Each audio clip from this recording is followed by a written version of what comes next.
कुछ एक झूठ हमारे दिमागों में बैठा दिए जाते हैं। जैसे आप सब ने यह कथा पढ़ी होगी कि एकलव्य का अंगूठा कटवा लिया द्रोणाचार्य ने, पढ़ा है ना आप सब ने? पर यह बताइए कितनों ने महाभारत में स्वयं पढ़ा है? मेरे विचार से हम में से किसी ने भी कभी महाभारत में वह प्रसंग पढ़ा ही नहीं होगा एकलव्य वाला। और अगर हम यह भी विनम्रता से पूछें कि महाभारत के कौन से चैप्टर में है, तो भी शायद हम में से किसी को ध्यान नहीं होगा कि महाभारत के वन पर्व में एकलव्य का उल्लेख है। मगर देखिए मार्क्स और मैकाले का प्रभाव कि हमारे दिमागों में ऐसा भरा हुआ है कि हम ग्लानि से आबद्ध हैं बगैर पढ़े हुए। अब मैं आपसे कहूंगा, जाइएगा, जाकर पढ़िएगा। अवेलेबल हो तो इंटरनेट पे जाके सर्च कर लीजिएगा, ना हो तो जो महाभारत सीरियल आया था उसका एपिसोड जाके यूट्यूब पे देख लीजिएगा। कि किस्सा ये था कि जब आपको, चाहे आपने कथा सुनी होगी कि कुत्ते का मुंह बाणों से भर गया था जो एकलव्य ने तीर चलाए थे, और जब वह तीर अर्जुन निकालते हैं तो उस कुत्ते के मुंह में खरोंच तक उस बाण से नहीं आई होती है, तो वो चौंक जाते हैं क्योंकि ये सामान्य तीर नहीं है। उन्होंने कहा तो दिव्य अस्त्र है कि मुंह में पूरा तीर से भर गया मुंह और इसके बाद भी एक खरोंच नहीं आई। आप कहेंगे दिव्यास्त्र का मतलब क्या?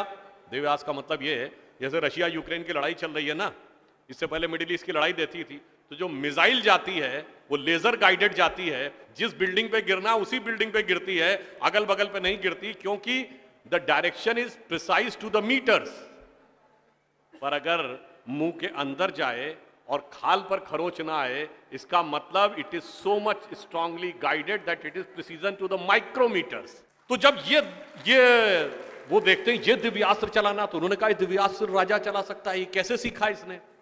तो जब द्रोणाचार्य उससे पूछते हैं कि तुमने ये किससे सीखा, तो कहता आपसे सीखा गुरुजी। कहते मैं तो तुम्हें जानता नहीं बालक, तुम अपना परिचय दो। अब यहीं पर बिंदु है। एकलव्य क्या कहता है? मैं मगध नरेश जरासंध के प्रधान सेनापति हिरण्य धनु का पुत्र एकलव्य।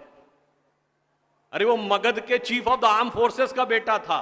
यदि आप ये कह रहे हैं कि वनवासी था, तो ये भी पूरा वाक्य तो पूरा करो कि वो सेना अध्यक्ष था। मगर देखिए कितनी चालाकी से छुपा लिया आधे तथ्य को, और उसके बाद हमारे दिमागों में भर दिया कि ये बहुत गलत किया गया। बताइए, हमारे हिंदू धर्म के दो महाकाव्य रामायण और महाभारत, दोनों का रचयिता कौन? रामायण का रचयिता महर्षि वाल्मीकि, जो संस्कृत के आदि कवि माने जाते हैं। आज जो वाल्मीकि समुदाय है वो किसमें आता है? शेड्यूल कास्ट में। महाभारत के रचयिता और वेदांत और मीमांसा के रचयिता महर्षि वेदव्यास, जिनकी मां मछुआरिन थी, वह समुदाय किसमें आता है? कुछ राज्यों में, दिल्ली में शेड्यूल कास्ट में, यूपी में अति पिछड़े में। तो मेरे भाई, संत रैदास, नामदेव, कबीर, दादू, ये सब पूज्य संत हुए, फिर भी हमारे दिमागों में ये भरा जाता है।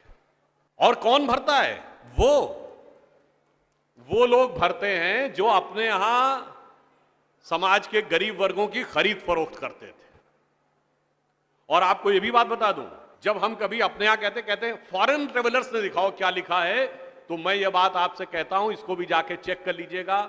किसी फॉरेन ट्रेवलर का सबसे ऑथेंटिक जो रेफरेंस माना जाता है, वो चंद्रगुप्त मौर्य के समय में मेगस्थनीज आया था ग्रीस से, जिसने अपनी किताब लिखी है इंडिका, आज से 2300 साल पहले। वो इंडिका किताब आज उपलब्ध नहीं है, मगर उसके उद्धरण तमाम जगहों पे हैं, तो प्रूवन है किताब थी। उसने भारतीय समाज में व्यवस्था का वर्णन करते हुए लिखा है कि यहां पर 7 जातियां हैं, मगर महत्वपूर्ण बात यह है यहां इतनी समरसता, इतना सामंजस्य है कि यूनान के समाज के समान यहां कोई समाज का ऐसा वर्ग नहीं है जिसके साथ शोषण या भेदभाव किया जाता हो। ये एक विदेशी लिख रहा है। और मैं एक और बात आपसे बताना चाहता हूं, बहुतों को नहीं पता होगा, गांव में पंचायत होती है ना, ये पंचायत में 5 की संख्या कहां से आती? ये 4 या 6 क्यों नहीं? 5 की संख्या जानते कहां से आती है? 4 वर्ण माने गए थे, तो किसी भी गांव में निर्णय लेना होगा तो चारों वर्णों का एक एक प्रतिनिधि होगा, और 5वां जानते कौन होगा?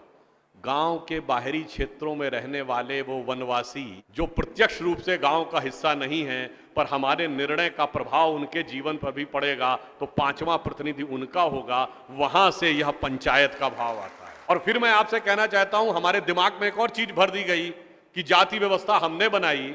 आपको पता है कास्ट शब्द कहां से आया? ये कास्ट अंग्रेजी का शब्द नहीं है, ये पुर्तगीज भाषा का शब्द है।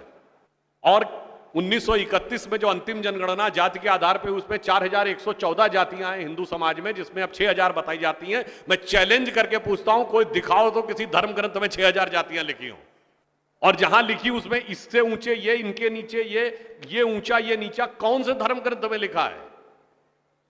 ये माली ऊंचे की तेली ऊंचे, सुनार ऊंचे कि लोहार ऊंचे, कहां लिखा है? जानते हैं कहां लिखा है? एक British census commissioner Herbert Risley द्वारा किए गए सेंसस में हिंदू समाज को जातियों में विभाजित करके ऊपर से नीचे तक लिखा गया, और फिर वो हमारे ऊपर अध्यारोपित कर दिया गया है। हमारे दिमागों में कैसी कैसी बातें भरी जाती हैं।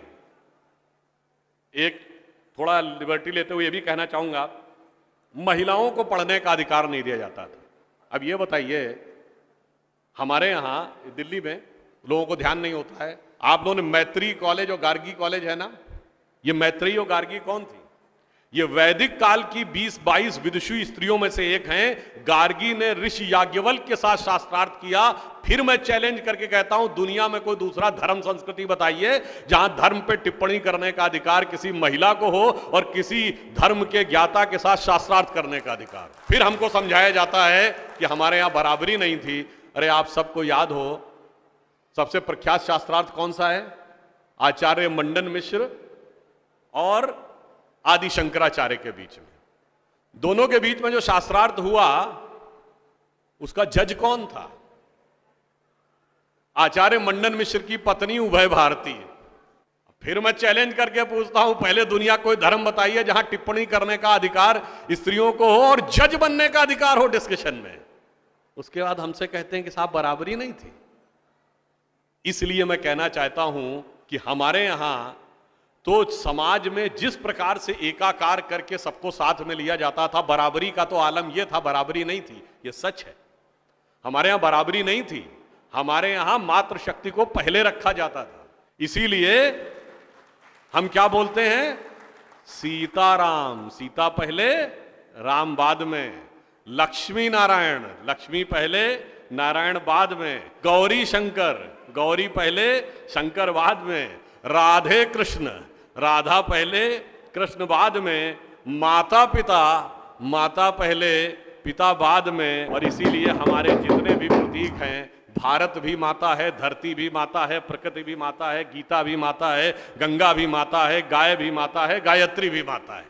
और ये केवल कोई आध्यात्मिक धार्मिक बात नहीं है। वर्ल्ड की डॉक्यूमेंटेड हिस्ट्री में अगर पहली बार कोई वुमेन रूलर रही है तो गुप्त वंश के समय में 4वीं शताब्दी में प्रभावती गुप्त ने शासन किया है।